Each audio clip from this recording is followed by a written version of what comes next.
안녕하세요 구독자 여러분.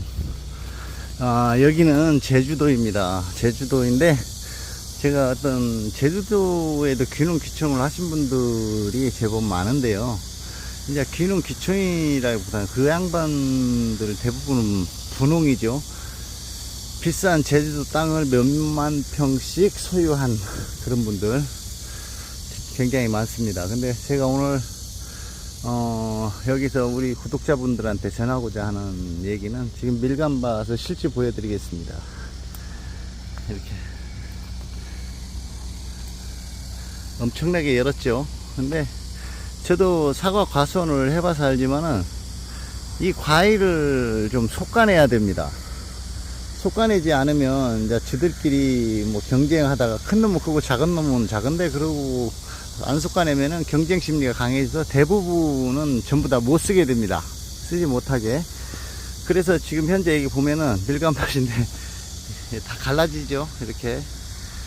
그리고 지금 이 수화제를 뿌려 가지고 귤에 완전히 이렇게 코팅이 되어 있습니다. 농약 범벅이라 그러죠. 이제 그거 또 하나의 변수가 또 뭐가 있냐면은, 모든 과일나무를 하시는 분들이 최고로 걱정되고 최고로 힘들어하는 부분이 한 부분이 바로 이런 부분입니다. 여긴 과일이 없죠. 거의 해가리를 한다고 그러죠. 해가리. 과일나무에는 해가리를 하는데요, 그 해가리를 하지 않게끔 하는 전지하는 방법이 있는데, 그게 고농도, 상당히 높은 수준에 있는 전정 기술을 가지신 분들만이 할 수 있는 그런 부분이거든요. 저도 그 부분을 배우려고 엄청 노력을 해서 조금 배우기는 했는데 아직도 많이 서툽니다.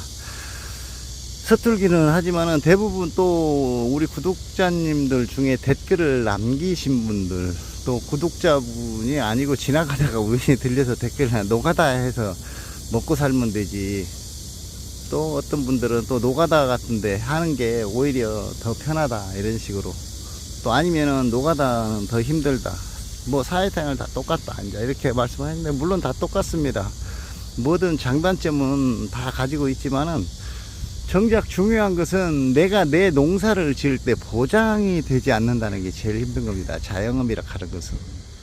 농사도 역시 자영업이고, 어디 도심지에서 치킨집 하나를 해도, 아니면 순댓국밥집 하나를 해도 자영업이라 하는 자체 CEO, 자체 사장이라 하는 그 타이틀 하나만으로서 모든 게 이루어지는 것이 아니고, 그 사장이라는 타이틀을 다는 순간 내가 생산하는 모든 것에 대해서 책임은 내 스스로 져야 된다는 얘기입니다. 특히 농산물 같은 경우에는 쉴 시간이 없다 그러죠. 사람들이 쉴 시간이 없는 것이 아니고 쉴 시간이 너무 많습니다, 어떻게 따져보면. 그렇지만은 이제 햇빛이 뜨겁고 이렇게 피해서 할 수 있는 시간이 정해져 있지 않고, 문제는 죽으나 사나 그 시점에서 해야 된다는 얘기입니다. 자연적인 시계는 계속 돌아가는데 그 시계를 거스를 수 없다는 얘기죠. 사람이 인위적으로 조절을 할 수 있는 어떤 그런 장치가 없다는 거죠. 그나마 조금 나은 건 하우스 작물 같은 건 인위적으로 조작이 조금 가능한데, 그마저도 성장기에 들어서고 수확기에 들어서면 그 시기를 놓치면 안 되죠. 그런데 그 시기에 맞춰서 모든 값이 내가 생각하는 만큼 접어드는 것이 아니고, 그 값은 중간 상인들에 의해서 정해집니다. 대부분 농사 한번 짓지도 않은 중간 상인들이 갖다가 헐값에 갖다가 소비자들한테 비싸게 받고 중간 마진을 많이 챙기는 그런 경우들이 왕왕 있는데요. 그리고 사회에서 최고로 힘든 것이 무엇인가 하면, 농사도 마찬가지입니다. 농사 같은 경우에는 내가 농사를 지어서 아무리 좋은 제품을 생산해도 금액이 보장이 안 된다는 것이 있고, 사회생활에서는 아무리 하찮은 일을 해도 남 밑에 일을 하게 되면은 금액이 보장이 된다는 얘기입니다. 내가 오늘 하루 얼마를 벌었구나 라는 게 계산이 되는데, 농사는 그렇지가 않습니다. 때로는 하루에 몇백만 원 벌 수도 있겠죠. 어떤 경우에 따라서 힘든 얘기겠지만, 또 몇백만 원어치를 하루에 잃어버릴 수도 있겠죠. 농사를 하는 것은 이제 자영업하고 비슷하게 이제 취급을 하는데요. 이제 장사 같은 경우에는 그래도 그날 쓸 수 있는 물건의 어떤 데미지는 극소수 크게 많지는 않습니다. 오랜 기간 하지 않기 때문에. 근데 농산물은 그렇지 않습니다. 불과 15일을 사이에 두고 몇 천만 원, 어쩌면 몇 억이 왔다 갔다 할 수도 있습니다. 대규모 농장 같으면 시설 투자비, 인건비, 농약비, 씨앗값, 자재비 전부 다 해서 했는데 그 가격이 밑으로 보장이 되지 않고 장사꾼들에 의해서 들쑥날쑥 돼버리고 나면 그 나머지는 어떻게 되겠습니까? 농사꾼은 1년 농사를 망치는 거죠. 근데 예를 들어 치킨집이 하루 장사가 정제이 돼서 안 됐다 이러면 그날 받아놓은 냉동실에 있는 것만 망하고 다시 받으면 되지만 농사는 한 1년을 기다려야 됩니다. 1년. 그런 차이점이 있고요. 어떤 농사를 지어서 돈을 벌려고 하는 사람들도 많이 있습니다. 저 역시도 한때는 그랬었습니다. 내가 농사를 열심히 짓고 열심히만 하면 거기에 대한 보상이 자연에서 주는 만큼 받아지지 않겠나. 맞습니다. 자연은 내가 노력한 만큼 줍니다. 근데 자연에서 노력한 만큼 주는 반면에 그 중간에서 인간들이 장난을 칩니다. 그래서 밭에서 500원짜리가 소비자 직접 사서 드시는 분은 5,000원이 갑니다. 10배.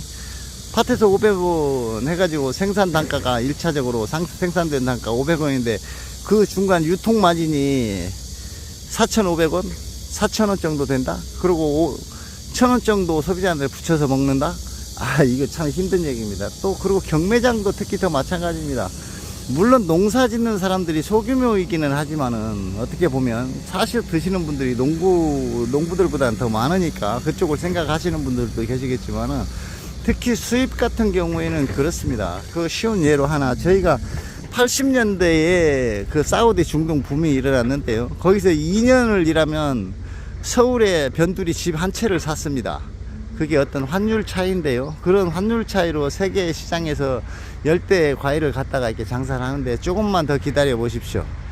이제는 우리나라 과일 값이 세계적으로 제일 비싸기는 하지만은 나중에는 수입업자들이 파는 금액이 더 높지 않겠나 하는 생각이 듭니다. 그리고 이 제주도의 망고, 애플망고 1kg에 좋은 거 16만원 간답니다. 1kg. 1kg면 한 2개에서 3개 사야 되겠죠? 16만원인데 누가 사 먹는지는 모르겠지만 현실적으로 내가 이 제주에서 그거를 확인한 바입니다. 그렇게 생산을 해서 팔아야 되는데 없어서 못 파는 그런 경우를 합니다. 이게 어떤 분들이 사서 드시는지 모르겠지만은 좋은 제품은 좋게 드시는 거 좋겠지만 귀농 귀촌 하시는 분들과 세상을 살아가는 사회 이제 바깥 남의 집에 가서 이제 일당벌이라고 그러죠. 일당벌이로 하는 사람과의 제일 큰 차이는 일당벌에 남의 집에 가서 일을 하는 사람은 내가 오늘 하루 얼마를 번다는 걸 알지만 농부는 자기 오늘 하루 내가 얼마를 버는지 얼마를 까먹는지를 모른다는 얘기입니다. 자연과 더불어 인간들이 치는 장난 속에서 살아남기가 그만큼 힘들다는 얘기입니다. 농부는 그리고 절실하지 않으면 농부는 농사를 짓지 않습니다. 먹고 살기에 급급하고 절실하고 간절해야만이 농사를 짓지 풍류객처럼 놀아가면서 농사를 짓는다라는 생각은 좀 접는 것이 좋지 않겠나. 오늘은 귀농 귀촌에 대해서 말씀드리는 가운데에서 사회와 어떤 우리 자영업자 그리고 농부 역시도 자영업자니까 거기에 빗대서 비교의 큰 차이가 무엇인지를 말씀드렸습니다. 감사합니다.